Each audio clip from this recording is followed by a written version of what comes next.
Tao po! Tao po! Parang awa niyo na! Buksan niyo po ang pinto! Nagmamakaawa po kami! Kailangan po namin ng tulong! May humahabol po sa aming halimaw! Para awan niyo na ho! Tulungan niyo po kami!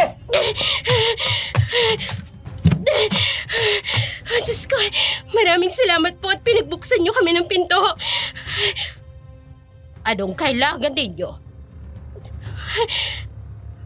Baby, Tulungan niyo po kami. May umabol po sa aming halimon ng asawa ko. Sinusugod niyo po kami kanina sa kotse namin. pumasok kayo. Matali kayo. Salamat po, Lola. Maraming salamat po talaga. Ang sakit ng puson ko. Babe, ayos ka lang. Ang baby natin. Buntis ang asawa mo. Opo, buntis po siya. Kaya naman pala hinahabol kayo ng aswang. Aswang ho? Aswang? Oo. Mabango sa pang-amoy ng mga aswang.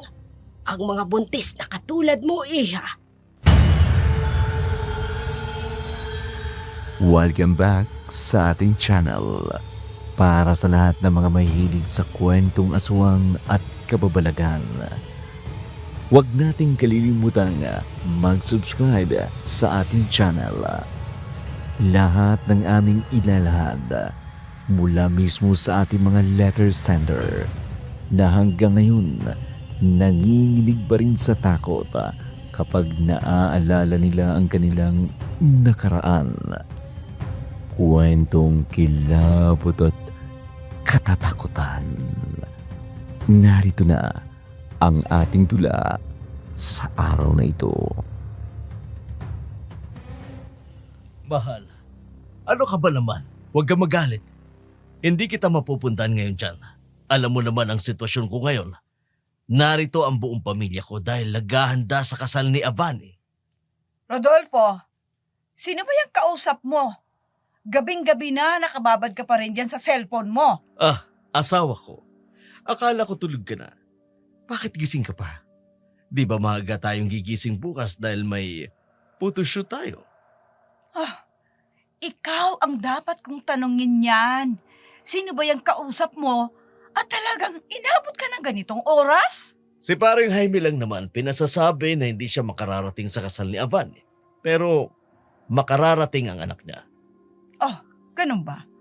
Ay, ewan ko ba kung bakit hindi sila makakarating na mag-asawa. Gayong hindi naman nagkakalay mga tinitirhan nating baryo. Hayaan mo na. Alam mo naman may iniinda na ring sakit si paring Jaime, kaya intindihin na lamang natin. Sa bagay. Halika na. Pumasok na tayo sa loob at matulog na tayo. Anong oras na Baka mamaya, tanghaliin pa tayo ng gising. Sige na asawa ko. Tayo na. Maingat na inalalayan ni Rodolfo si Alana papasok sa kanilang silid. Matagal na silang kasal. Sa katunayan, si Alana ang kanyang childhood sweetheart. Simula pa noong elementarya, magkasama na sila hanggang sa tuluyang mauwi sa pag-iibigan noong sila'y nasa high school. Buong akala ni Rodolfo hindi na siya muling mabibighani sa ibang babae. Ngunit nagkamali siya.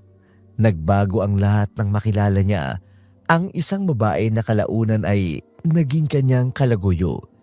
Isang lihim na ilang taon niya nang itinatago sa kanyang pamilya, kasama na ang kataksilan na patuloy niyang ginagawa. Samantala, kinabukasan, maagang nag-ayos ang buong mag-anak para sa photoshoot. Sapagkat kinabukasan din ay ikakasal na si Avani, ang nag-iisang anak ni Rodolfo at Alana. Ma, Bakit Avani? kanina ko po napapansin si Papa. Palaging nasa cellphone niya. Sino bang kausap niya? Ay nako, baka mga kumpare na naman namin. Alam mo naman yung papa mo, ipinagmamalaki itong bonggang kasal mo. Palagi niyang ibinibida na mayaman ang napangasawa mo at may magandang trabaho. Si Papa talaga oo. Nakakahiya sa iba niyang mga kaibigan. Magaganda din naman ang trabaho ng mga napangasawa ng anak noon. Hayaan mo na lang. Alam mo naman, Nag-iisa ka naming anak. Sige na nga po. May iwan na muna kita, ma, ha? Pupuntahan ko lang yung mga abay. Kukumustahin ko kung ayos lang ba sila. O sige anak, kung may kailangan pa kayo, sabihin niyo lang. Okay po, ma. Nakangiting pinuntahan ni Abani ang grupo ng kanyang mga abay na abalang nagkakasiyahan sa pagkuha ng mga larawan. Hinayaan na lamang niya ang kanyang mga magulang. Wala naman kasi siyang masasabi pagdating sa relasyon ng mga ito sapagkat alam niyang mahal na mahal ng dalawa ang isa't isa. Matapos niyang kausapin ang kanyang mga kaibigan, nilapitan niya ang isa sa mga ito, ang kanyang matalik na kaibigang si Leichi. Nabakas pa rin ang kasiyahan sa kanyang mukha. Girl, na-make-upan mo na ba lahat ng abay? Halos lahat na. Kulang na lang ng isa. Ha? Sino? Yung kababata mong si Lamery? Tama ba? Aawang ka ba ka nasaan? Ipapahanap ko nga para noon matapos na ako. Kasi look hagan ng beauty ko. Oily na masyado ang skin ko sa kabibilan dito sa R1. Ay, nasa na kaya ang babaeng yun? Guys! Ay naku guys, pasensya na ha. Sumama kasi bigla yung tiyan ko Sa mga pinagkakakain ko yatang mamantiga kanina. Akala namin kung saan ka na nagpunta. Sige na, magpa-makeup ka na dito ha. Dahil mukhang kanina ka pa hinihintay niyan. Hay nako, kanina pa talaga. Sorry na, bading. Kumakabading ka. Sunugin ko yung buhok mo Subukan mo, ipapabarangay kita. Tama na nga kayong dalawa. Nag-uumpisa na naman kayo Hindi tayo matatapos niyan. Paano to kasing kaibigan mo? Porke taga Maynila at taga probinsya ako? Hoy! Wala akong sinasabing ganyan ha? Embento ka dyan? Napabuntong hininga na lamang ng malalim si Abani habang pinakikinggan ang bangayan ni Lumeray at Leichi. Hindi naman kasi close ang dalawa dahil hindi naman magkakilala ang dalawa. Magkaibigan sa circle of friends sila Abani. Si Lumeray naman ay matalik niyang kaibigan noong high school. Noong siya ay lumipat sa Manila, doon niya naman nakilala si Leichi na naging best friend niya hanggang sa makapagtapos sila ng koleyo at nagkaroon ng kanya-kanyang trabaho. Kinabukasan, araw ng kasal nila Abani at Hari. Habang nasa picture taking sila, napansin ni Abani ang paglapit ng kanyang ama sa mga abay. Pa? Ano pang ginagawa niyo dito? Gusto niyo po ba magpa-picture kasama yung mga abay? Oo, sana. Kaya lang, minsan ko lang makita itong mga pinsan mo at itong iba mong kaibigan. Ganyan po ba? Ang mabuti pa, sumali na rin kami ni Harry. Babe, halika, pa-picture tayo ni Papa, pati na yung mga bridesmaid. Okay. Tapos na rin kami mga groomsmen na magpa-picture. Pwede ba dito na rin ako tumabi sa inyong dalawang mag-asawa? Oo naman, usog ka lang ng konti. Ayos lang po ba, Tito Rodolfo? Ayos lang, Lamery. Okay guys, tingin tayo sa camera. Naku, sorry Tito Rodolfo, naapakan ko yung paa mo. Ayos lang, hindi naman ganun kasakit. Matapos ang seremonya sa simbahan, dumiretso na sila sa reception. Doon ay abala ang lahat sa pagkain at sa iba't ibang bahagi ng kasal. Maging ang mga magulang ni Hari naging abala rin sa pagkilala sa mga kamag-anak ni Abani na nagmula pa sa probinsya. Pagsapit ng gabi, unti-unting nagpaalam at nagsipag-uwian ang mga bisita. Alam nilang sa mga abay ng groomsmen ay tumuloy sa isang beach resort malapit sa venue ng reception sapagkat hindi na sila kayang ma-accommodate ng bahay ni Abani dahil hindi naman ganun kalaki ang kanilang tahanan. Pagdating nila Abani sa bahay ng kanyang mga magulang, kaagad na pumanhik ang kanyang ina sa silid nito. Hindi na nila napansin kung nasaan na ang kanyang ama. Sigurado ka ba? Walang nakakita sa pagpasok mo dito. Siyempre naman wala, Rodolfo. Magaling akong umakyat ng bakod. Ikaw ha? Pinahirapan mo pa ako. Bakit kasi hindi na lang ikaw ang pumunta dun sa motel? Hindi pwede. Alam mo namang maraming kamag-anak si Harry na naka-check-in sa hotel. Baka mamaya may makakita sa atin. Malaking iskandalo yun. Ganito na lang ba tayo, Rodolfo? Hanggang kailan mo ko itatago? Mamaya na natin pag-usapan yan. Pagbihin mo muna ako. Dahil sabik ako sa iyo. Ang sexy-sexy mo sa suot mo. Nagkalgaling na. Siyempre naman Kaya ano. pa ako naglalaway. Teka lang sandali. Sa ganda ba naman ang katawan ko eh. Kahit sakop mang ipasuot mo sa akin, lalabas at lalabas pa rin ang alindog ko. Kaya nga, halika na. Simulan na natin ang honeymoon natin. Dahil sandali. hindi ko na kaya. Masakit na sa puso. Ikaw talaga. O sige. Siya nga pala. Oh. Huwag ka nang gumamit ng protection ha. Safe ako ngayon. Sigurado ka. Siguradong Kaya sigurado. kumarin na Kaya halika natin na. ang pantalon mo!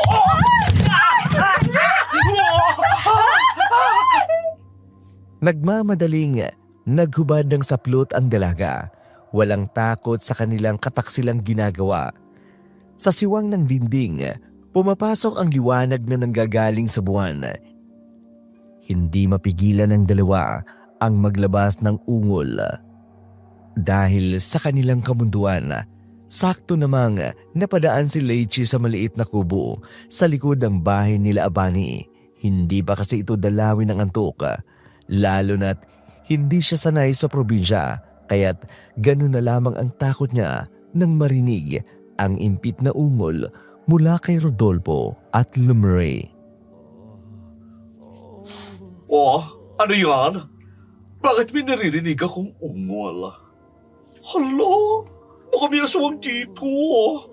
Pero, ang sabi sa akin ni Abani, ibakan daw ng mga mais ang kubong ito. Pero bakit may ungol ako naririnig? Ayoko. Baka may aswang. Ano yun?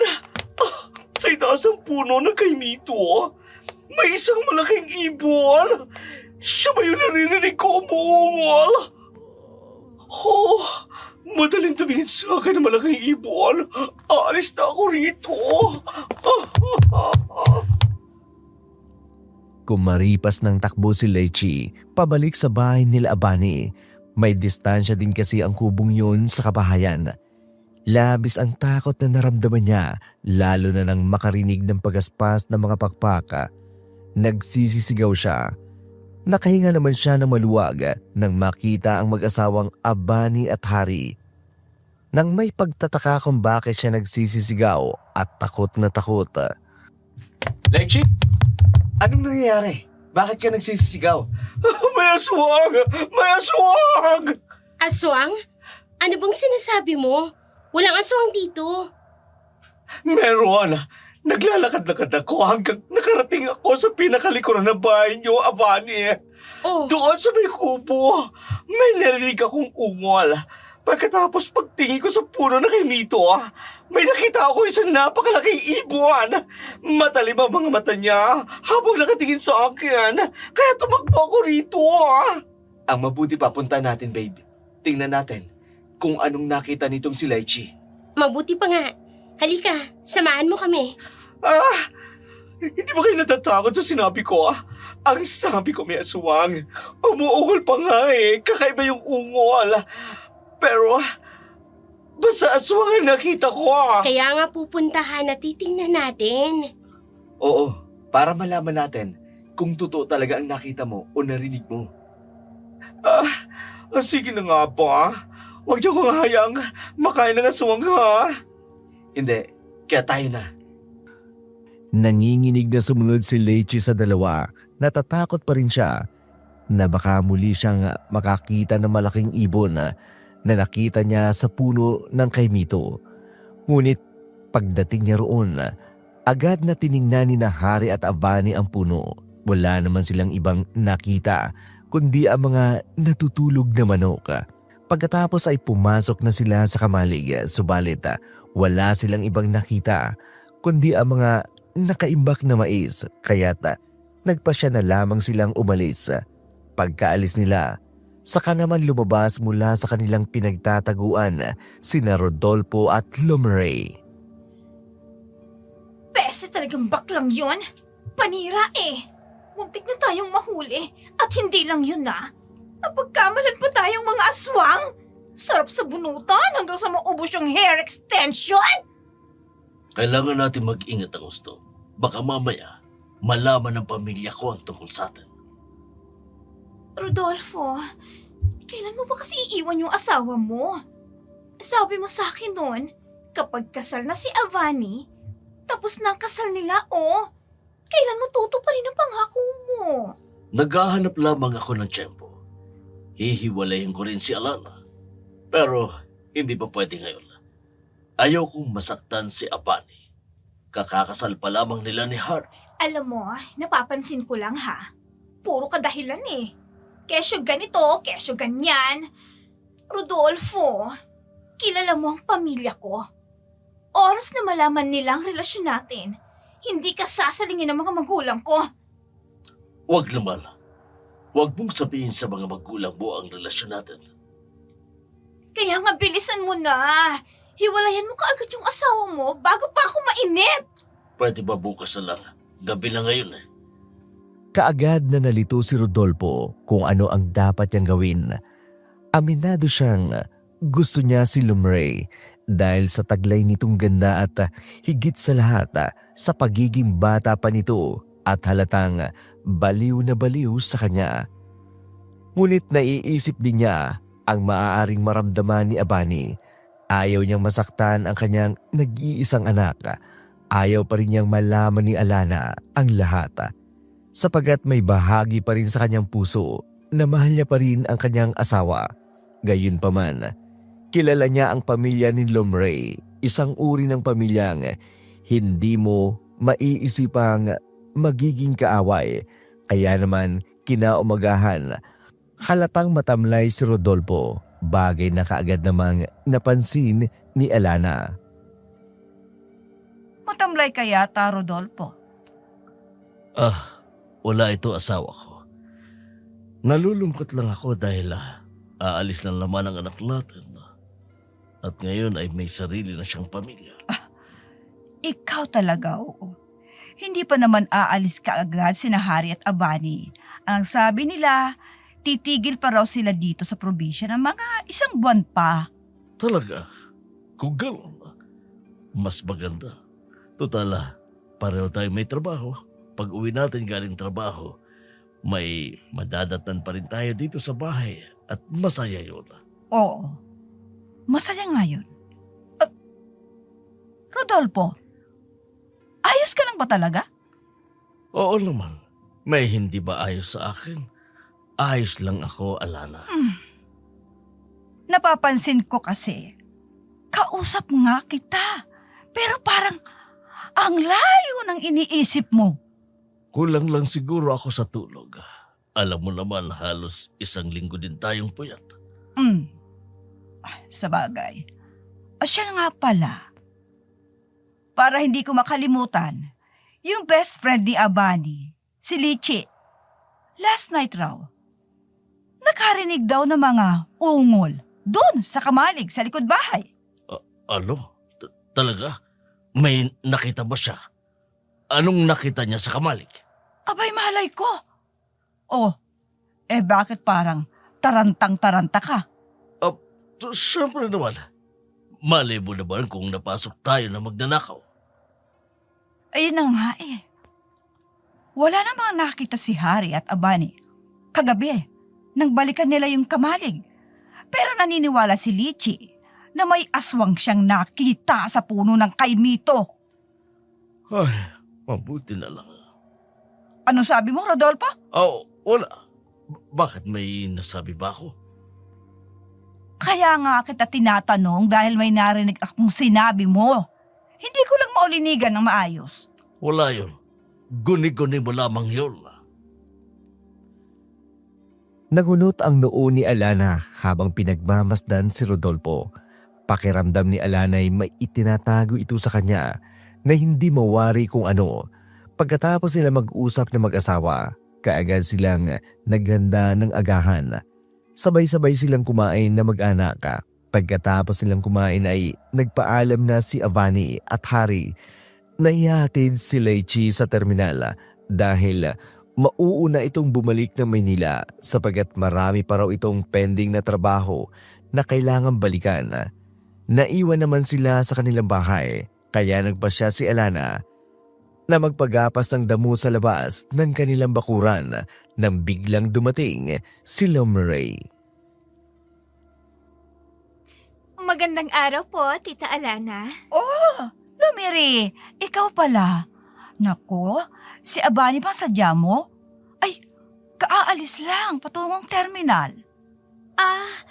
Ngayon po bang alis nila pabalik ng Maynila? Ay, hindi. Inihatid lang nila si Lichi.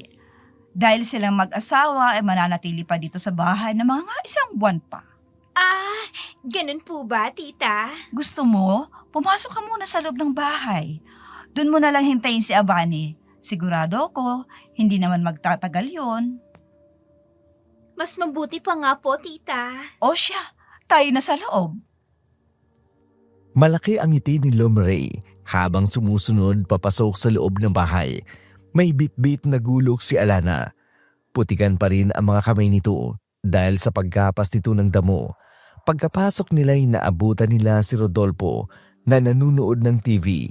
Bahagya pa itong nagitla nang makita si Lomeray. Kita ang pagputla ng mukha nito at ilang beses din itong napalunok. Nabasag ang katahimikan nang biglang magsalita si Alana. Maupo ka muna, Lumiri. Ititimpla kita ng maiinom mo. Maraming salamat po, Tita Alana. Anong ginagawa mo dito? Bakit ka pumunta dito? Namiss kita eh. Hindi mo man lang ako tinawagan. Alam mo na bang hindi kita basta-basta matatawagan? Huwag mo nga akong pinaglololoko, Rodolfo. Puro ka dahilan eh. Narito ng kape, Lumiri. Ayos ka lang ba? Kayong dalawa? Bakit parang bigla kayong nanahimik? Kanina lang, naulinigan ko kayo nag-uusap. Asawa ko, tinatanong ko lang dito kay Lomeray kung kumusta naman ang mga magulang niya. Balita ko kasi kagagaling lang nila sa bakasyon. Ganun ba? Ay naku, pasensyahan mo na tong Tito Rodolfo mo, Lumiri. Madaldal yan. Ayos lang po yun, Tita. Nakakatuwa nga po tong si Tito Rodolfo eh. Ang daming tanong. Parang tatay ko lang na mahilig magkwento. Siya, maiwan ko muna kayo. Babalikan ko yung damo na ginagapas ko sa labas. Rodolfo, labas muna ako ha. Ikaw nang bahala kay Lumiri. Paano ba yan? Tito Rodolfo? Wag mo kong tutuksoin. Nasa labas lang si Alana. Ay ano naman ngayon? Para ka namang hindi sanay sa mabilisan eh. Ayaw mo ba akong tikman, ha? Bagong ligo ako. Ginamit ko na rin yung paboritong sabon na pinigay mo sa akin.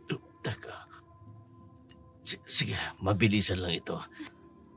Ayaw ko maabutan tayo ni Alana. Walang problema. Saan mo ba gusto? Dito na mismo sa sofa o sa kwarto? Sa kusina. Doon tayo. Sige, halika. Mabilis na nagtungo ang dalawa sa kusina. Walang kaalam-alam si Alana kung anong nangyayaring kababalaghan sa loob ng kanilang bahay. Patuloy lamang siyang gumagapas ng damo sa labas. Sanay kasi siyang may dumadalaw na barkada si Avani sa kanila at syempre, hindi rin niya naiisip na may milagrong relasyon sina Rodolfo at Lomeray dahil halos kaedaran lamang ito ng kanilang anak at kababata pa. Ilang saglit pa ang lumipas, dumating na sina Harry at Avani. Kaagad itong sinalubong ni Alana. at sinabing nasa loob ng bahay sina Lomre. Kaya naman, nagmamadaling pumasok sa loob ng bahay sina Abani. Pagpasok niya sa loob, napakunot-noo siyang nang makitang halos magkatabi ng upuan ang kanyang ama at si Lomre. Halos ilang dangkal lamang ang agwat nila sa isa't isa. Anak, ito kasing kaibigan mo may ipinakilala sa akin sa video. Sa cellphone niya, nakakatuwa talaga. Ganun po ba pa? Oo naman, Bes. Tawang-tawa nga si Tito eh. Marami talagang nakakatawang video sa internet. May ipinakita lang na video. Kailangan talaga nakadikit. Babe, natahimik ka dyan. May kailangan ka yata o may kailangan sa'yo ang kaibigan mo? Oo nga pala. Sumama ka sa akin. Doon muna tayo sa balkonahe mag-usap. Okay. Tayo na, Bes. Alam mo, na-miss kita ng sobra. Kaagad na kumapit sa kanyang mga kamay si Lomre. Tipid na ngumiti si Abani sa kanyang kaibigan. Hindi niya alam, pero bigla siyang may kakaibang naramdaman nang makita niya ito at ang kanyang ama sa ganoong ayos. Hindi niya alam kung marumi lamang ba ang iniisip niya o may kailangan ba talaga siyang ipagduda. Pero kapag naiisip niya na maliit lamang sila'y magkakilala na talaga sila at madalas na pumupunta si Lomre sa kanila noon. Minsan nga sa kanila pa natutulog, kaya naman pilit na iwinawaglit ni Abani ang kakaibang isipin sa kanyang utak. Ang swerte mo naman kay Harry. Bukod sa mayaman gwapo at mukhang mabait pa. Napakaswerte ko talaga sa kanya. Hands down talaga. Wala akong masabi. Halata nga eh. Ikaw, Ako? wala kang boyfriend? Wala eh. Wala pa kasi ako natitipuhan. Ano ba kasi ang tipo mo? Baka naman kasi sobrang pihikan mo, Bes. Iba kasi ang tipo ko sa lalaki eh. Sige, sabihin mo sa akin. Baka may pwede akong mairetos sa'yo. Ayoko nung kaedad natin. Ha? Ang ibig kong sabihin, yung medyo ahead sa atin. Yung edad, alam mo na, matured. Gusto ko kasi yung binibaby ako. So gusto mo ng mature? Yes, mature man. Gusto ko yung mga ganon. Para kasing ang sarap nilang magmahal, mag-alaga katulad ng tatay ko. At saka ni Tito Rodolfo. 'Di ba? Mahal na mahal niya si Tita Alana. Bakit bigla akong kinabahan sa mga sinabi niya? Hindi. Marumi lang yung utak ko. Ano ka ba, Avani? Huwag kang mag-isip ng ganyan. Loyal na lalaki yung papa mo. Hoy! Avani! Ha? Ano ba, Bes? Tulala ka dyan. May problema ka ba, ha? Wala naman. May naalala lang ako. Ay, naku, bestie. I miss you talaga. Pwede ba akong humingi ng pabar sa'yo? Tungkol saan naman? Pwede ba akong mag-sleep over dito sa inyo? Ano? Hindi kaagad nakasagot si Abani, pero panay ang pamimilit sa kanya ni Lomre. Kaya naisip niya, baka gusto lang talaga siyang makabanding nito. Kaya naman, kinausap niya si Harry at tinanong kung ayos lang ba talaga doon matulog si Lomre at mag-spend siya ng time at oras sa pakikipagkwentuhan sa babae. Pumayag naman si Harry. Nung sumapit na ang hapunan, napansin ni Abani na tila ba komportable ang kanyang ama. Hindi rin ito masyadong kumikibo, lalo na kapag nagsasalita si Lomre. Nakayuko lamang ito sa pinggan pagkatapos silang maghapunan. Nagkwentuhan muna sila saglit, pero kaagad ding nagreklamo si Lomre na inaantok na siya at gusto niya nang magpahinga. Kaya naman, nagpasya na rin ang mag-asawa na pumasok sa kanilang silid. Napansin ni Harry na tila ba malalim ang iniisip ni Avani, kaya naman kaagad itong nagtanong. Babe, may problema ba? Kanina ko pa napapansin parang malalim ang iniisip mo. Wala naman to, babe. Kung ano-ano lang kasi yung pumapasok sa utak ko na hindi ko naman dapat binibigyan ng pansin. Katulad ng... Kanina kasi, napansin ko parang walang masyadong imik si Papa. Baka naman may iniisip lang din. O kaya hindi pa nakababawi ng lakas at tulog. Tingin mo? Well, yun lang naman ang naisip kong posibleng rason. Sa bagay, nag-overthink lang siguro ako. Baka nga. Alam mo, ipahinga mo lang yan. Baka mamaya may stress ka pa. Honeymoon pa naman natin. Dapat wala tayong ibang iniisip, kundi ang isa't isa muna. Tama ka, babe. Halika na, matulog na tayo. Nag-aalinlangan man pero mas pinili ni Abani na isipin na marahil nag-overthink lamang siya. Malaki kasi ang tiwala sa kanyang ama na hindi ito gagawa ng mga bagay na ikasasakit ng damdamin nila mag-ina.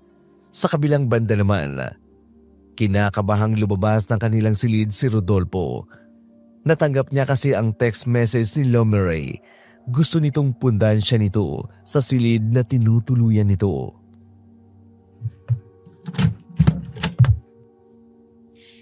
Mabuti naman at nandito ka na, Rodolfo. Ang tagal mo, ha? Kanina pa kita hinihintay. Ano ba itong ginagawa mo? Baka mamaya mahuli tayo nito. Narito si Abani. Baka mamaya magduda ang anak ko. Hindi sila magdududa. Isa pa, mas mabuti ngang nandito si Avani eh. May maidadahilan ako sa pagpunta ko dito. Anong... Lemery, hindi ako magtatagal dito sa kwarto mo. Kailangan kong bumalik sa silid namin ni Alana. Baka mamaya magising siya. Ganun na lang ba yun, Rodolfo? Ano? Kapag hindi mo sinunod ang gusto ko, sisirain ko ang buhay mo. Ano bang pinagsasabi mo? Akala ko ba dapat payag kang itago ang relasyon natin? Nakalimutan mo na rin ba? Pinangakuan mo ko na ako ang pipiliin mo.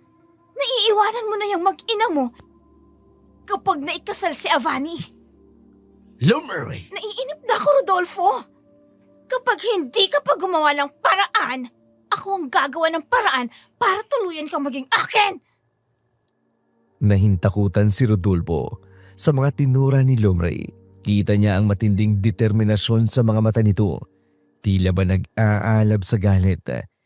Hindi alam ni Rodolfo ang gagawin, lalo pat napagtanto niyang hindi niya kayang mawala sa kanya ang kanyang asawa at anak.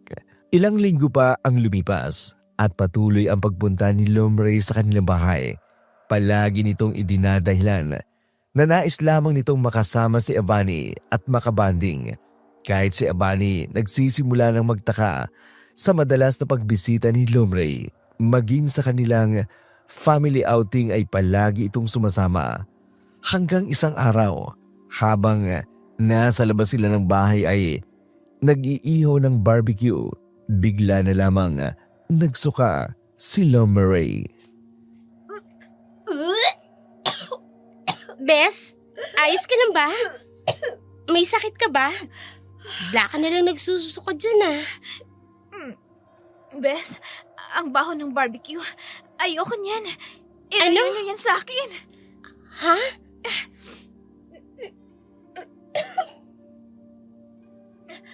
Anong nangyayari, babe?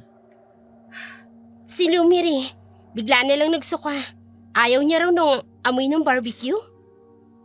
Ilayo niyo sabi sa akin yan eh. Ayoko makamoy ng mabaho. Ilayo niyo sabi sa akin yan. Okay, fine. Ilalayo namin. Para ka namang buntis eh. Ha? Babe, paano naman mabubuntis siyan? Wala naman siya nababanggit sa akin na may boyfriend siya.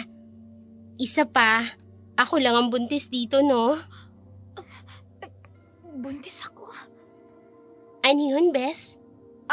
Maiwan ko muna kayo. May pupuntahan lang ako. Ha? Pero, ayos ka lang ba? Bes! Ang word ng kaibigan mo. Matapos magsuka, bigla na lang nag-walk out. Hari, narinig mo ba yung sinabi niya kanina? kung tama ang pagkakarinig ko, parang ang sabi niya, buntis siya. Paano siya mabubuntis? Ano ka ba naman, babe? Babae yung kaibigan mo. Natural. May kakayahan siyang magbuntis. No, what I mean is, wala siyang binabanggit sa akin na may boyfriend siya. Kasi sa pagkakaalala ko, sabi niya wala naman siyang boyfriend. Baka naman may kakilala siya sa isang bar. Naginuman sila. And after getting drunk, nauwi sa isang hotel. Then the rest is history. Alam mo ba ang ibig kong sabihin? Hindi nakakibo si Abani sa sinabi ni Harry. Parang may parte sa utak niya na hindi naniniwala sa teorya ng kanyang asawa. Ganun pa man, naisip niya rin na labas na siya sa mga personal na buhay ni Lomre. Marahil nga ay may boyfriend ito at ayaw lang sabihin sa kanya. Mas nilalawakan na lamang ni Avani ang kanyang pangunawa kaysa maawi pa iyon sa samaan ng loob. Samantala, si Lomre naman dumiretso sa lilim na tagpuan nila ni Rodolfo. Pagkaalis niya sa bahay namang ito, tinext niya ito at sinabing gusto niyang makipagkita rito. Pagkapasok niya sa loob ng kamalig, naroroon na si Rodolfo. Halatang malalim ang iniisip ng lalaki. Rodolfo, mabuti naman at nandito ka. Lomre, ano ba namang dahilan at bakit bigla mo akong pinapunta rito? May dapat kang malaman. Anong dapat kong malaman? Rodolfo, buntis ako. Ano? Hindi! Anong hindi? Rodolfo, hindi ka ba natutuwa? Magkakaanak na tayo. Hindi ba sinabi mo sa akin noon? Hindi ka mabubuntis dahil sabi mo safe ka. Bakit ka nabuntis? Hindi ko alam. Marahil, nagkamali lang ako ng tansya. Pero hindi na mahalaga yun, Rodolfo. Ang mahalaga ay buntis ako at magkakaanak na tayo. Kaya, hiwalayan mo ng asawa mo. Sumama ka na sa akin. Magiging pamilya na tayo. Ako, ikaw, at ang magiging anak natin. Bitiwan mo ko. Rodolfo! Wala akong ibang anak kundi si Avani. At hindi ko sila iiwanan. Anong sinabi mo? Walang hiya ka? Pinaasa mo lang pala ako? Pwes, kung hindi ka sasama sa akin, sisirain kong pamilya mo. Pupuntahan ko sila ngayon sa bahay niyo at isisiwalat ko sa kanilang lahat na ako, na abay ng anak mo sa kasal, ay kabit mo! Yan ang wag na wag mong gagawin, Lomre. Binabalaan kita. Wag mong sisirain ang pamilya ko. Sinira mo ng pamilya mo, Rodolfo. Simula lang nagkaroon tayo ng relasyon. At huwag ka na nga magmalinis. Dahil hindi ako papayag na iwanan mo na lang ako sa ere ng ganon-ganon na lang. Saan ka pupunta? Pupuntahan ko mag-ina mo at sasabihin ko sa kanilang katotohanan. Hindi ako papayag na sirain mo ang pamilya ko, Lomre. Rodolfo, itawan mo ang liig ko. Hindi ako Pasensya tayo. Hindi ko hayag masira ang pamilya ko na dahil sa'yo.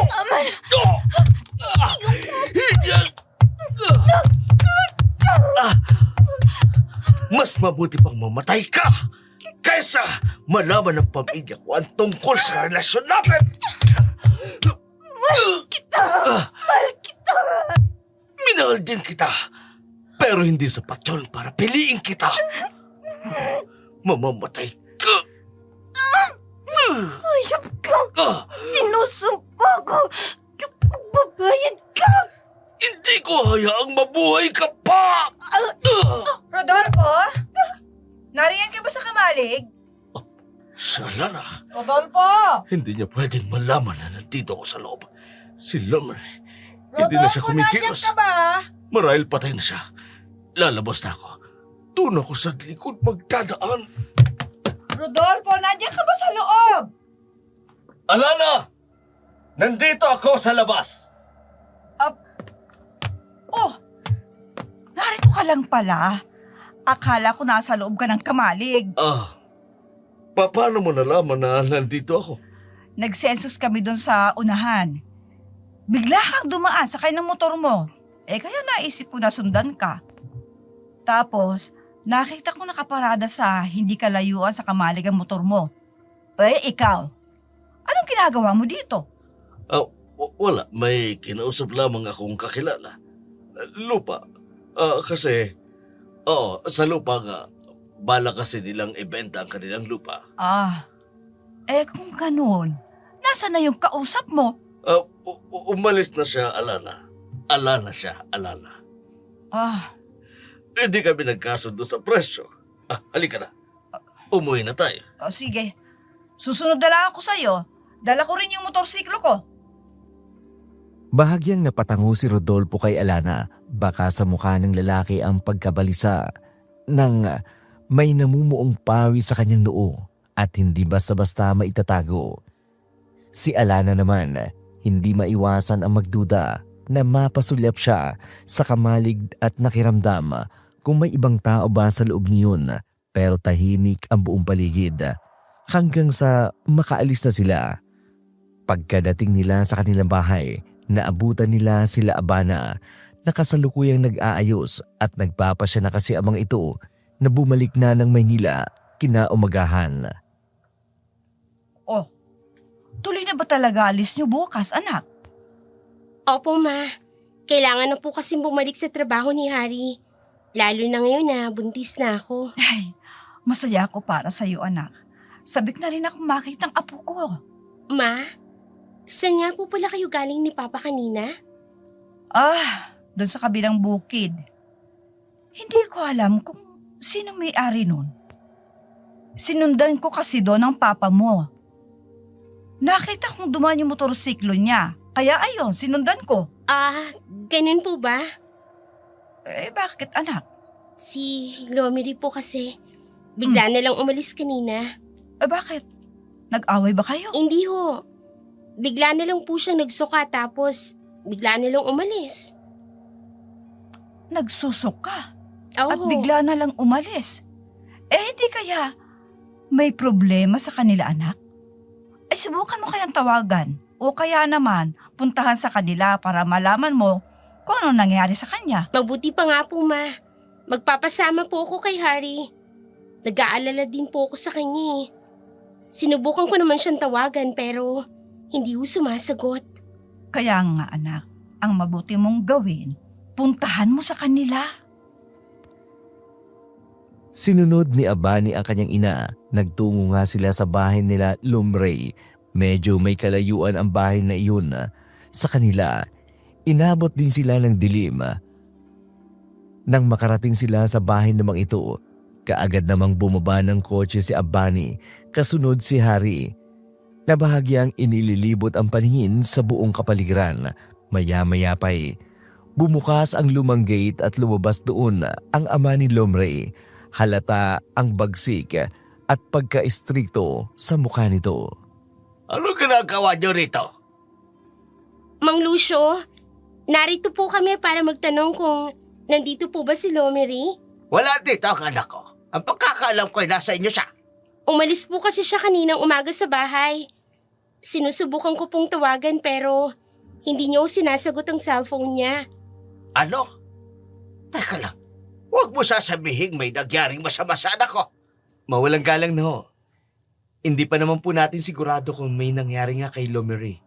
Ano pa bang gusto niyong isipin ko? Hindi basta-basta mawawala ang anak ko kung walang nangyaring masama sa kanya. Mang Lucio, Umalis na kayo rito. Sisiguraduhin niyo lang na walang masamang mangyari sa anak ko. pero Halika na babe, umalis na tayo. Mainit na ang ulo niya. Kahit anong paliwanag mo, hindi niya pakikinggan. Walang nagawa sila Abani kung hindi ang umalis na lamang ng bahay ni Lumray. Kilala ang pamilya ni Lumray sa pagiging mabagsik at istrikto. Ayaw namang ito na naaagrabyado ang kanilang pamilya. Habang binabaybay nila ang daan pa uwi, bigla na lamang huminto ang kanilang sasakyan sa gitna ng madilim na daan. Walang kabahayan sa pating kanilang kinahintuan at bibihira lang din ang dumadaan ng mga tao sa ganoong oras. Baba lang ako, babe, ha? Titingnan ko lang kung anong sira ng sasakyan. Sasama ako. Sigurado ka? Mabilis lang naman ako. May mga spare part naman na ang gulong kung sakaling napla tayo. Oo, bababa na rin ako. Okay, ikaw ang bahala.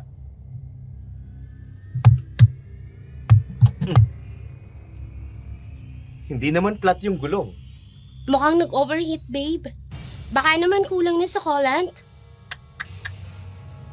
Mukha nga. Paano ba yan? Kailangan patayin ko yung makina para lumamig. At mapalitan ko ng coolant. Okay lang. 15 to 30 minutes lang naman tayo maghihintay. Kung sa bagay. Oh. Ano? Ha? Ano yun? Para may ibang tao dito. Oo nga eh. Bukod sa atin. May narinig akong kalusko sa bandang yun. Pumasok tayo sa sasakyan. Bilis! Oo. Sige. Wala naman sigurong NPA dito. Ano ka ba? Siyempre wala. Oh, ano? Babe! Sa unahan! Nakikita mo bang nakikita ko? May isang babaeng may mahabang buhok. Nakatingin sa atin! Hari! Nakatatakot ang itsura niya. Umahabang pangil niya at meron siyang mahabang pakpak. Babe! Isara mo ang pinto ng Ano kotse! gagawin natin? Dalian mo! Lumilipad siya papalapit dito sa kinaroroonan natin! Please! Huwag gayon! Gumana ka! Kailangan namin makalis dito! Hari! Umuusok ang makina ng kotse! Hindi tayo makakaalis dito gamit ang sasakyan! Tumawag tayo ng tulong. Akin ang cellphone. Tama! Walang signal. Ang hali mo! Hari! May Ayun na! Ayun na siya! binabato siya sa bintana katapat natin! Pinapalo niya ang bintana ng kotse! Babasagin niya ang bintana, Hari! Anong gagawin natin? Abali!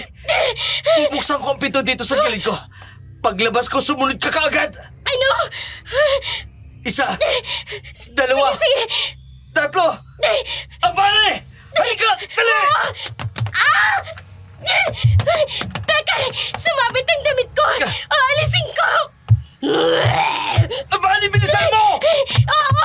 Nariyan na! Dali! Dalian mo! Bilis! Mabilis na tumakbo si Hari at Abani. Iniwanan nila ang kanilang sasakyan. Hingal na hingal silang tumakbo patungo sa kabahayan. Patuloy pa rin silang sinusundan ng halimaw. Pagod at takot ang kanilang nararamdaman. Hanggang sa makarating sila sa isang maliit na kubo. Nagmakaawa silang kumatok roon. Nagbabaka sakaling may taong tutulong sa kanila. Tao po! Tao po! Parang awa niyo na! Buksan niyo po ang pinto! Nagmamakaawa po kami! Kailangan po namin ng tulong! May humahabol po sa aming halimaw! Para awin niyo na ho! Tulungan niyo po kami! Diyos ko, maraming salamat po at pinagbuksan niyo kami ng pinto. Anong kailangan ninyo? Baby, Tulungan niyo po kami. May umabol po sa aming halimo ng asawa ko. Sinusugod niyo po kami kanina sa kotse namin. pumasok kayo. Madali kayo. Salamat po, Lola. Maraming salamat po talaga. Ang sakit ng puson ko. Babe, ayos ka lang. Ang baby natin. Buntis ang asawa mo. Opo, buntis po siya. Kaya naman pala hinahabol kayo ng aswang. Aswang ho? Aswang? Oo. Mabango sa pang-amoy ng mga aswang. Ang mga buntis na katulad mo, Iha. Ako nga pala si Matilda. Maraming salamat po sa tulong ninyo sa amin, Aling Matilda. Wala na yung pagaspas ng mga pakpak. Hindi niya na tayo nasundan, Papa Iba. Dahil yon sa pangontrang inilagay ko. Takot ang mga aswang sa mga pangontra. Maraming salamat po talaga. Kung hindi dahil po sa tulong ninyo, marahil po, tuluyan na kami napahamak. Walang anuman yun, Iho. Napanatag ang loob ng mag-asawa dahil sa isiping ligtas sila. Pinatuloy sila ng matandang si Matilda hanggang mag-umaga. Sinamahan sila nito sa kanilang sasakyan. Pagkatapos ayusin ni Harry ang sasakyan, bumiyay na sila pabalik sa kanilang bahay. Pagkarating nila, kaagad silang sinalubong na kanyang mga magulang. Napuno ng pag-aalala ang mukha nito, lalong-lalo na si Rodolfo. Saan ba kayo galing? Kagabi pa kami nag-aalala sa inyong mag-asawa. Pa, sinalakay po kami kagabi ng aswang. Ano? Anong aswang ang pinagsasabi nyo? Totoo po ang sinasabi ni Avani. Sinalakay po kami ng aswang habang papauwi po kami. Mabuti na lang po. Tinulungan kami ng isang matanda. Pinatulog niya kami sa kanyang kubo. Kaya nakaligtas kami sa aswang. Mabuti naman kung gano'n. Sa susunod, huwag kayong pupunta sa bahay nila Lumre. Pero pa, nag-aalala lang naman ako. Bigla ho siyang umalis kahapon. Ako na lamang ang magtatanong kung nasaan siya. Basta huwag kayong babalik sa lugar na yon. Napatango na lamang si Avani sa ama. Hindi niya alam kung bakit bigla na lamang naging balisa si Rodolfo. Maging si Alana ay makikitaan ng pagtataka sa mukha. Lumipas ang buong araw na yun. Hindi na malaya ni Alana at Alani na umalis si Rodolfo. Bumalik ito sa lugar kung saan ito iniwanan si Lumre. Nagmamadaling pumasok si Rodolfo sa naturang kamalig bago binaklas ang trapal na ipinangtakip sa katawan ni Lumre. Hindi. Nasaan siya? Nasaan ang katawan ni Lumre? Wala siya dito. Hindi pwede. Dito ko lamang siya iniwan. Paano nawala ang katawan niya? Sinong kumuha sa katawan niya? Patay na ba talaga siya? Hindi siya pwedeng mabuhay. Kailangang malaman ko kung ano ang nangyari sa kanya. Kung sino ang nakakuha ng kanyang katawan. Sa naguguluhang isipan, nagbadali si Rodolfo na umalis sa naturang kamalig. Natatakot siya na baka may ibang nakakita sa kanya roon. Pero mas natatakot siya sa maaaring mangyari kung sakaling buhay pa nga si Lumre. Sigurado siyang isinuplong siya nito sa mga pulis at tiyak na malalaman ng kanyang pamilya ang relasyon niya sa babae. Kaya naman, sa takot niya kaagad siyang umuwi sa kanilang bahay. Nagtataka pa si Alana nang makita siyang pawisan at kagagaling lamang sa labas. Rodolfo, saan ka ba galing? Akala ko pa naman narito ka lang sa bahay. Oh, Pero narinig kong pagparada ng motor mo sa labas. may pinuntahan lamang ako, Alana. Rodolfo, may problema ka ba? Matagal ko nang napapansin na tila balisa ka at wala sa sarili. Parang palagi kang may malalim na iniisip. Ano ba nangyayari sa'yo? Wala. Ano naman sa tingin mo ang magiging problema ko? Ayun na nga eh. Wala akong maisip na maaaring dahilan. Kaya nga ako nagtatanong. Para kung may problema ka, edi matulungan kita. Alam mo ang problema. Ikaw ang problema. Nag-iisip ka na may problema ako samantalang wala akong problema. Kaya wag mo kong alalahanin. Ang intindihin na lamang natin ay ang anak natin. Ay, isa pa yan. Mukhang hindi magandang pakiramdam ni Avani. Dahil sa sumalakay di umano na isang aswang. Hindi ko alam kung maniniwala ba ako, Rodolfo. Matagal nang walang aswang dito sa lugar natin. Tapos ngayon, bigla-bigla na lang lilitaw. Kailangan nating pag-ingatan si Avani. Lalo na't buntis siya. Mabango sa pang-amoy ng mga aswang ang mga buntis na katulad niya. Pagkatapos mag-usap nila mag-asawa ay dumiretso na sa kanilang silid si Rodolfo. Dala ang isipin na pagkawala ni Lomray sa kanyang pinag-iwanan dito. Gusto niyang makita kaagad si Lomray na buhay man o patay. Nais niyang makasigurado na hindi malalaman ng kanyang pamilya ang kanilang relasyon. Sumapit ang dapit hapon habang naghahanda ng pagkain si Alana at Hari. Bigla nilang narinig ang pagsigaw ni Avani kaya kaagad silang napatakbo sa silid nito at ni Hari. Ang sakit na yung tiyan ko! Babe? Anong nangyayari sa'yo? Ma? Pa? Namimilipit na siya sa sakit. Ang sakit! Tulungan niyo ako! Masakit ang tiyan ko! Abani anak, umalma ka ha? Dadalhin ka namin sa ospital. Hindi, doktor. Kailangan niya Alana. Hindi albularyo. Pero pa, ano magagawa ng albularyo sa asawa ko? Kailangan niya po ng doktor. Tulungan Hindi niyo po ako. albularyo. Tulungan niyo ako! Hindi ko na kaya. Sobrang sakit na ng tiyan ko! Dalhin natin siya sa ospital. Madali kayo! Opo. Ma! Ihanda ko po ang sasakyan. Anak, Ang sakit naman ng tiyan ko! Maghahanap ako ng albularyo. Dahil sigurado ako, may kinalaman ng aswang na sumalakay sa kanila kagabi. Sa nangyayaring ito sa anak natin, Alana. sige. Maghanap ka ng albularyo at dadalhin namin siya sa ospital. Hari! Dinala nila Alana at Hari sa doktor si Avani. Pagkarating doon, kaagad na nagsagawa ng test kay Avani. Pero laking pagtataka nila nang sabihin ng mga doktor na wala naman silang nakitang kahit na ano sa mga test. Maging ang baby ay maayos naman ang lagay. Nagtataka man, walang nagawa ang magbiyanan kundi ang iuwi si Avani sa kanilang bahay.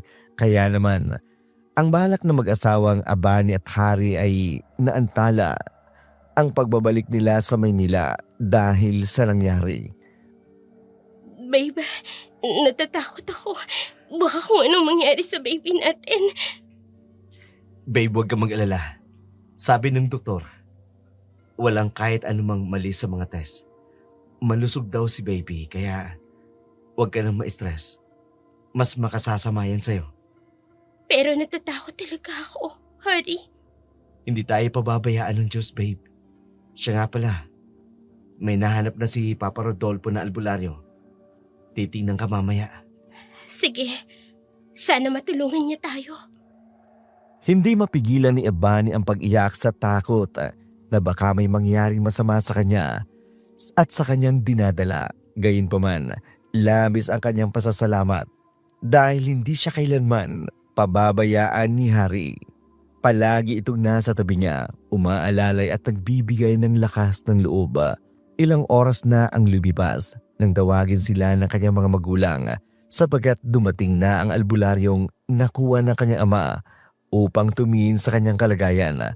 Pagpasok nila sa sala, nadatnan nila roon ang isang matandang lalaki. May banda na ito sa ulo, halos puti ang buhok at nakasuot ng lumang kamiseta at kupas na pantalon. Sa harapan nito'y may malaking palanggana at ilang nakasinding kandila. Kaagad silang inutusan ng matanda na maupo sa tapat niya. Maupo ka sa tapat ko. Magandang hapon po. Matutulungan niyo po ba ang asawa ko? Titingnan ko. Ipapatako ang kandilang ito sa banal na tubig sa palanggana. Yan. Sa ngalan ng may kapal na lumikha ng langit at lupa, sa lakas ng hangin, tibay ng lupa, linis ng tubig at init ng apoy, ako'y humihingi ng paintulot sa mga bantay at gabay na ilantad ang lihim na bumabagabag sa katawang ito. Kung may masamang mata, masamang isip, o di nakikitang nilalang na sumasabay, sumasama o kumakapit sa kanyang kaluluwa, ngayon ay inyong ihayag. at agad na alisin. Kung ito'y dala ng inggit, galit o sumpa, ibalik ninyo sa lupa kung saan ito nagmula at ang katawan ng dinadala ng iyong ingatan, balutin ng liwanag, lakas at banal na basbas. Sa tubig na ito, ipakitang katotohanan sa palangganang ito na meron ng konting kalawag. Lumitaw ang sanhi upang ang lunas ay aking maibigay at ang ina at ang sanggol ay mananatiling ligtas. Sa ngalan ng Diyos, ngayon aking inuusal sa nawa. Anong nakikita mo, Tandang Simon? Anong nangyayari? Ano ang bumabagabag sa anak ko? Oo nga po. Natatakot kami. Baka kung may masamang mangyari sa anak ko at sa magiging apo namin. Isang nilalang na may malaking galit at puot, handang maghiganti sa kahit na anong paraan. Sino ho? Wala naman po ako natatandaan na may naging kaaway ako o taong nagawan ko ng masama. Oo nga po. Kahit ako wala. Kaya imposible po na may gagawa sa amin ng ganyan. Sige, magpinoy hinyo tayo. Magbanggit kayo ng mga pangalan para mahulaan nyo. Pero sa totoo lang, hindi ibig sabihin na wala kayong kaaway ay ligtas kayo sa puot ng nilalang na ito. Merong tao siyang kinamumuhian sa pamilya ninyo. Nadamay lamang kayo sa kanyang galit. Kung ganoon, sino? Tandang Simon, matutulungan mo kami, hindi ba? Maaalis mo ang kahit na anong sumpa sa nilalang na yan. Ikinalulungkot ko. Hindi ko kayang salungatin ang sumpa ng isang mangkukulam na aswang. Napakalakas ng kanilang puwersa. Hindi ko kakayaning mag-isa. Kung gano'n na, anong gusto mong gawin namin? Saan namin mahahanap ang nilalang na ito? Oo nga po. Kung totoo man po ang sinasabi mo, nagmamakaawa po ako. Tulungan niyo po kami. Ayoko pa pong tuluyang kaming mapahamak ng anak ko. Mabibigyan ko lamang kayo ng pangontra laban sa mga aswang. Pero hindi ko kayang salungatin ng kanilang kapangyarihan. Diyos na ang bahala sa inyo. Hindi. Hindi ito pwede. Gawan mo ng paraan, Tandang Simon. Gawan mo ng paraan. Galit na galit si Rodolfo at hindi mapigilang sabunutan ang kanyang buhok dahil sa labis na inis at paggalito. May hinala siyang kung sino man ang may kagagawa ng lahat ng iyon, ngunit hindi siya sigurado. Lumipas pa ang mga araw. Lalong lumalala ang kalagayan ni Avani. Nanghihina ito at palaging sumasakit ang kanyang tiyan. Patuloy namang umaalalay si Hari kay Avani. Ngunit isang araw, bigla na lang din itong bumagsak. Parang naparalisa siya. Na nakadagdag pa sa kanyang takot at alalahanin. Muling ipinatawag nila ang albularyong si Simon upang magpatingin. Ngunit katulad ng sinabi ni Tuloon, malakas ang puwersa ng aswang na nagpapahirap at pumipinsala sa kanilang pamilya. Ayoko na! Sobrang sakit na ng tiyan ko! Tulungan niyo ako, Ma! Natatakot ako. Baka tuluyang mawala ang baby ko! Anak, hindi namin hahayang mangyari yun ng papa mo. Magtiwala lang tayo sa Diyos, anak. Si Harry, Ma, nasa ng asawa ko? Kumusta ang lagay niya? Maayos lang ba siya? Sabihin niyo sa akin, Ma, maayos lang ba ang asawa ko? Nasa ospital siya, anak. Binabantayan ng mga biyenan mo. Mabuti na lang. Nakaluwas sila dito sa probinsya natin. Pero maayos siya, anak. Kagaling si Harry. Ano bang nangyayari sa pamilya natin, Ma? Bakit bigla tayong nagkaganito? Kung totoo man ang sinasabi ng albularyo, wala akong natatandaan na may naging kaaway ako, Ma. Hindi ko rin alam, anak. Wala din kami naging kaaway ng papa mo. Diyos ko. Ma, sakit na ng tiyan ko. Parang inahalo kayong loob ng tiyan ko. Diyos ko. May lumalabas na dugo sa'yo, Abani. Ano? Nakuha mo ang mga dugo. Ma, yung baby ko, Ma. Huwag niyo hayaang mawala ang baby ko. Rodolfo! Rodolfo, madali ka! Dali natin sa ospital si Abani. Dinudugo siya, Rodolfo! Rodolfo! Ano bang nangyayari? Tulungan niyo ako. Ang sakit Si Abani! Oh, Diyos ko, anak! Sandali lang! Hihingi ako ng tulong sa kapitbahay! Bilisan mo, Rodolfo! Marami na dugong lumalabas kay Abani! Bilisan mo! Taranta ang mag-asawang Rodolfo at Alana sa tulong ng kanilang mga kapitbahay. Naisakay nila si Avani sa isang tricycle patungo sa ospital. Hindi kasi marunong magmaneho ng kotse si Rodolfo. Motorsiklo lamang ang kaya niyang imaneho. Pagkarating nila sa ospital, kaagad na sinuri ng mga doktor si Avani. Ngunit katulad ng mga naunang pagsusuri, walang nakitang anumang problema sa mga test. Lahat, pati mga doktor ay nalilito kung bakit dinudugo si Abani. Gayong maayos naman ang kalagayan ng sanggol sa tiyan nito. Habang nangyayari iyon, dinalaw nila si Harry na nasa loob din ng ospital. Nakaratay, hindi pa rin makalakad. Parang biglang-bigla lamang nawala ng lakas ang mga binti nito. Samantala, umuwi si Rodolfo sa kanilang bahay upang kumuha ng ilang gamit ni Harry at dadalhin sa ospital. Habang naglalagay siya ng mga gamit sa bag, pakiramdam niya may mga nakamasid sa kanya. Sinong nandyan? Magpakita ka sa akin! Kumusta ka na, mahal ko? Lumere! Ako nga. Akala mo ba napatay mo na ako? Paano nga? Sinigurado kong patay ka na. Paano kang nabuhay?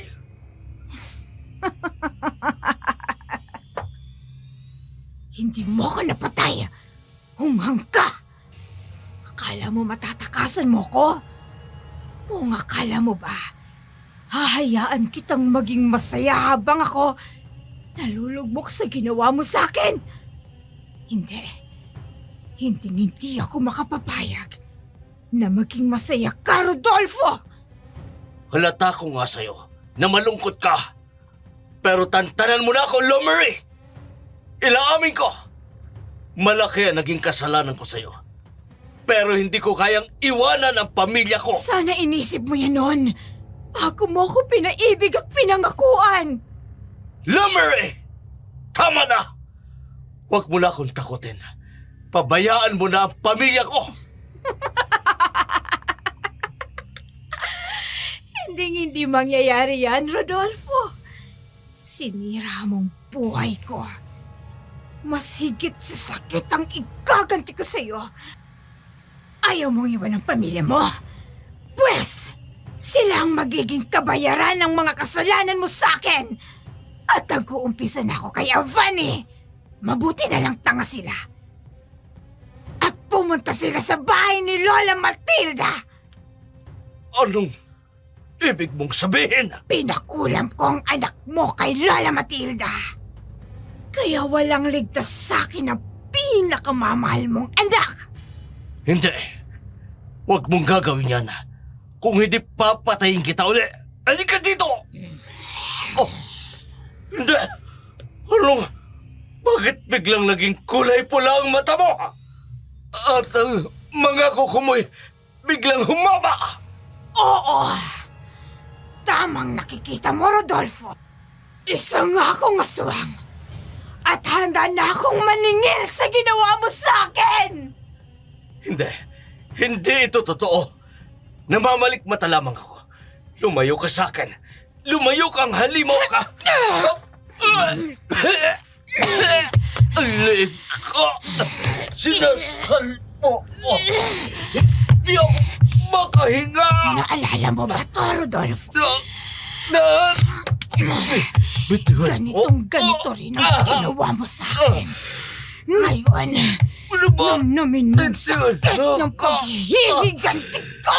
Bitiwan mo ako. Bitiwan mo sabi ko.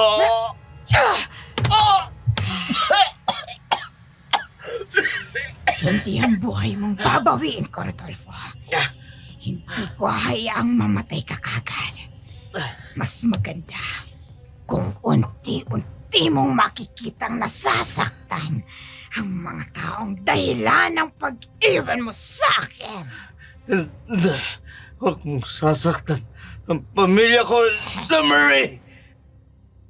Kahit anong pagmamakaawa ni Rodolfo, umiiyak na napaupo si Rodolfo sa sahig, hindi makagalaw. Para siyang naging estatwa sa kanyang kinalalagyan. Punong-puno ng pagsisisi ang kanyang puso, ngunit wala siyang ibang masisi kundi ang kanyang sarili. Pagsapit ng hapon, dumating ang kanyang mag-ina. Hindi na hinayaan pa ng mga doktora na manatili pa si Abani sa ospital, lalo't wala naman silang nakitang anumang mali sa kalagayan nito. Sa takot ni Rodolfo, natakot siya kay Tandang Simon na kung maaari ay manatili ito sa kanilang bahay upang magbantay. Sakali mang umatake ang mga aswang, sa kabutiang palad, pumayag na ang matanda sa kanyang pakiusap. Malaki ang galit sa iyo ng aswang Rodolfo. At alam mo yan, ano man ang dahilan niya, ikaw lang ang nakaalam. Tandang Simon, tulungan niyo ako. Gusto ko lang maging ligtas ang pamilya ko. Sisikapin ko ang abot ng aking makakaya na matulungan ka. Maraming salamat po. Maraming salamat. Si Abani, inaatake na naman siya ng kanyang sakit sa tiyan. Halika, puntahan natin ang iyong anak. Opo, Tandang Simon. Abani, anak. Ang sakit na naman ng tiyan ko, pa. Ano bang nangyayari sa akin? Hindi ko na kaya. Sobrang sakit. Tandang Simon! Tulungan mo naman si Abani. Hindi namin alam kung ano bang dapat namin gawin sa anak namin. Pupulsahan kita. Ha! Malakas ang pintig na kanyang pulso. Inaatake na naman siya ng aswang. Wala po kami kasalanan sa aswang, Tandang Simon. Hindi ko alam kung bakit niya ginagawa sa amin to.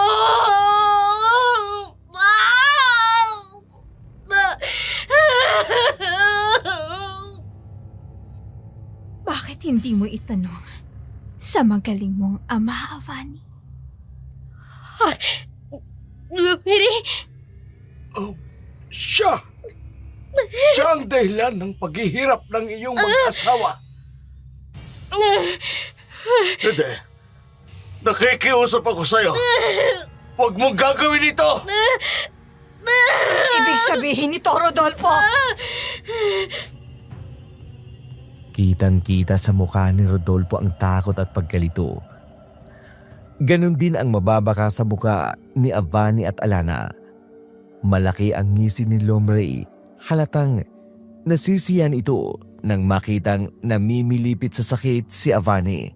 Si Tandang Simon naman, inihanda na ang kanyang pangkontra sakaling sugurin sila ni Lomre. Pero naglakad na lamang ng malumanay ang babae palapit kay Alana. Nang hawakan nito ang balikat, si Alana'y bigla na lamang namilipit sa sakit. anong nangyayari? Bigla na lang kumirot ang balikat at likod ko. Alana! Ano nangyayari? Asawa ko! Abani, anak! Ko! Pinapahirapan siya ang makina mo, Rodol! Isa siyang magkukulang na asawang! Malakas at hindi basta-basta na patutumba! Tama ka, Tandang Simon. Hindi mo ako matatalo. Gamit ang mga pangontra mong bawang. Bakit mo ba ginagawa sa amin to, Lumiri? Wala kaming kasalanan sa'yo. Itinuring kang anak ng mga magulang ko. Paano mo nagawa sa amin to? Nagpapatawa ka ba, Vanny? Hindi anak ang turing sa akin ni Rodolfo. Alam mo ba, na halos 4 na taon niya akong karelasyon. Ano? Paano? Rodolfo? Totoo bang sinasabi niya? Alana! Sumagot ka! Abani! Bakit hindi ka makasagot, Rodolfo? Bakit hindi mo sabihin sa kanila na nabuntis mo ko at tinangka mong patayin para hindi nila malaman ang tungkol sa akin? Hindi. Nagawa mo yun? Nagawa mong maging kabit ang kaibigan ko at abay sa kasal ko? Bakit pa? Natukso lamang ako, anak. Hindi ko sinasadya. Alam ko napakalaki ng kasalanan ko sa inyong mag-ina. Patawarin ko ako, Alana. Asawa ko. Bitawan mo ako! Mama! Buong akala ko mabuti kang asawa! Buong akala ko mabuti kang asawa! Buong akala ko dapat ka sa sinumpaan natin sa harap ng altar! Pero sinasaksak mo na pala ako ng patalikan! Tapos ngayon, nadamay pa kami ng anak mo at ang manugang mo sa kasalanang ginawa mo! Pare, ano? Kanyang anak. Wala na ang sangkal sa kanyang sinapupunan. Hindi! Hindi! Ang baby ko! Hindi pwedeng mawala ang baby ko!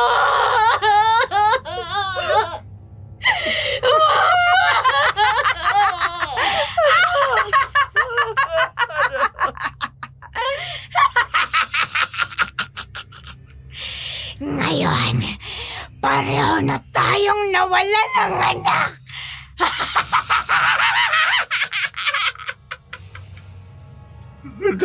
Ang apo ko. Lumiri, ako na lang ang parusahan mo. Huwag ang pamilya ko. Dapat sa'yong aswang ka! Saksakin ng itak sa dibdib! Huwag. Sinaksak mo si Lumri.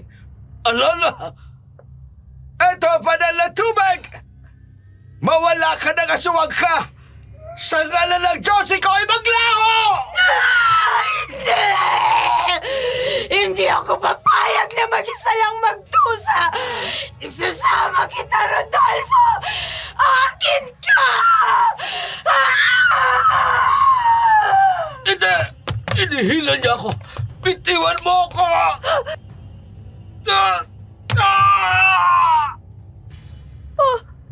Rodolfo! Tandang Simon, nasa na si Rodolfo at Lumiri? Bigla na lang silang nilaman ng kadiliman!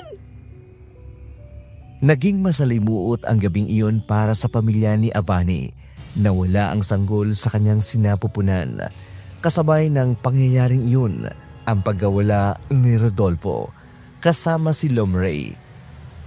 Gumaling si Harry at muling bumalik sa kanilang bahay kasama ang kanyang mga biyanan.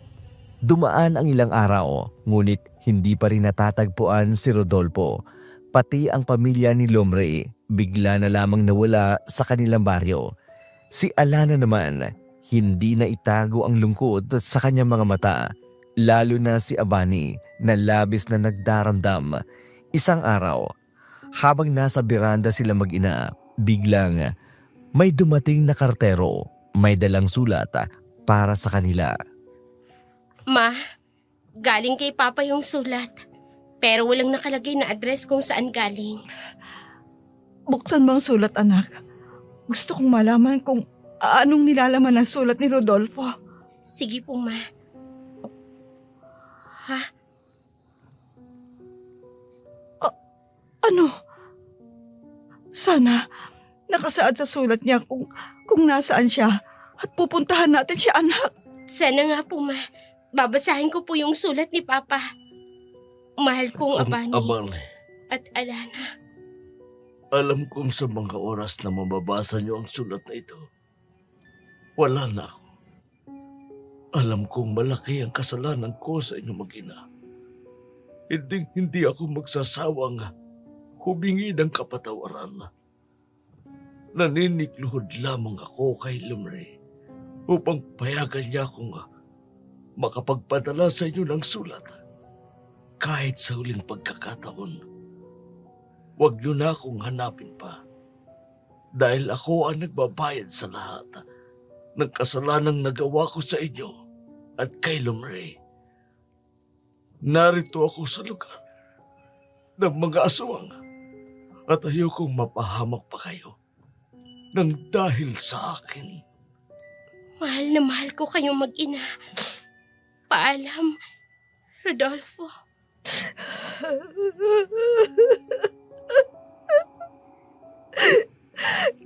Kahit napakalaki ng kasalanan niya sa atin, anak, nasasaktan pa rin ako.